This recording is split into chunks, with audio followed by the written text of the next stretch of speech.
যেই execution group দায়িত্ব নিলেন প্রত্যেকটা এই 4-5 জনই কিন্তু একটি দলের নেতা সেটা হচ্ছে পূর্ব বাংলা কমিউনিস্ট গ্রুপের তারা সদস্য সবাই। আপনি বলেন জাহিদ, বলেন সিয়াম, বলেন আপনাদের মূল যে এক্সিকিউটর মুস্তাফিজ, মূল এক্সিকিউটর আমাদের কাছে যিনি আছেন সব স্বীকার করছেন, মানে তাদের লিডার, এক্সিকিউশনের লিডার আমনুল্লাহ ওরফে শিমুল ভুইয়া, যার নামে অলরেডি আমার কাছ থেকে টেলিফোন আসছে যে 17 তারিখ পর্যন্ত যে আমাদের কাছে যে আমরা যে রেকর্ডে সেখানেই 17 সেখান থেকে 5-6টা সে অলরেডি গলা কেটেছেন বা মার্ডার করেছেন। এর আগে যে কত সঙ্গে সেটাও আমরা খুঁজে বের করছি।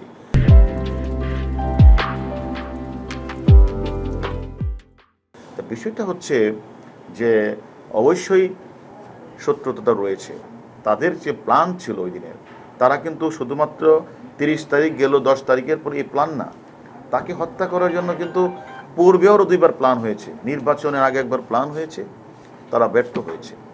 তখন তাদের কথা ছিল বাংলাদেশই করবে।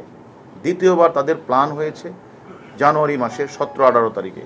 সেই প্ল্যান তারা কিন্তু মানে আমাদের আনার সাহেবও গিয়েছেন দেশে, ওই দেশে, এবং এই চক্রটাও কিন্তু সেখানে গিয়েছেন। কিন্তু যেভাবেই হোক কুটিলে থেকে সেটা এই প্ল্যানটার বাস্তবায়ন হয় নাই। তৃতীয় ধাপে সেই প্ল্যানটা তাদের বাস্তবায়ন হয়েছে এবং তারা তাকে চেয়েছিল যে দেখেন শাহিন কিন্তু গেলেন, কিন্তু 10 তারিখ চলে আসছেন, সেখানে 12 তারিখ থেকেই আমাদের এমপি মহোদয় গেলেন, সেখানে গোপালের বাসায় ছিলেন, সেখানে পরের দিন আমি যে কথাটি বলেছি আপনাদের তার বাসায় গেলেন। সেখানে কিন্তু যে ঘটনাটা, সেখানেও কিন্তু তাদের কথা ছিল তাকে প্রথম কিন্তু তারা হত্যাটা করবে না, প্রথম তাকে হানি টেপের মতোই তাকে মানে ভয় দেখাবে, তাকে নোট ছবি, তার যে নোট ছবিটা তারা তুলে এই ছবিটা দিয়ে তাকে 2 দিন ব্ল্যাকমেল করবে। অর্থাৎ তার কাছ থেকে, তার ইন্ডিয়া যে বন্ধুবান্ধব তাদের কাছ থেকে অথবা বাংলাদেশ থেকে হুন্ডির মাধ্যমে টাকাটা নিয়ে আসবে শাহিন, একে যত কোটি টাকায় পারে। কিন্তু তাদের মূল উদ্দেশ্যটা ছিল তাকে হত্যা তাকে করবে, কিন্তু 2 দিন তাকে রাখবে, রেখে তাকে বিভিন্ন জায়গাগুলি তাতে টাকাটা নিবে। ওই টাকার যে ইনকামের পার্ট এটা কামলাদের দিবে, অর্থাৎ যে কামলারা এক্সিকিউশনের দায়িত্ব নিয়েছেন।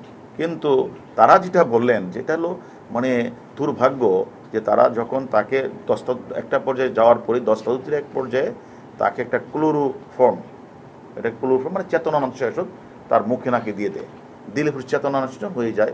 তখন তারা ছবি তুলেছে তার নোট, কিন্তু পরবর্তী পর্যায়ে তার আর জ্ঞান ফিরে নাই। তখন তারা আর তাদের যে ওই 2 দিনের প্ল্যান সেটা বেঁচে গেছে। তখন তারা তাদের যে পূর্ববর্তী প্ল্যানে চলে আসছে যে না, তাহলে তাকে 2টি কাজ করতে হবে, কারণ সে তো নাই।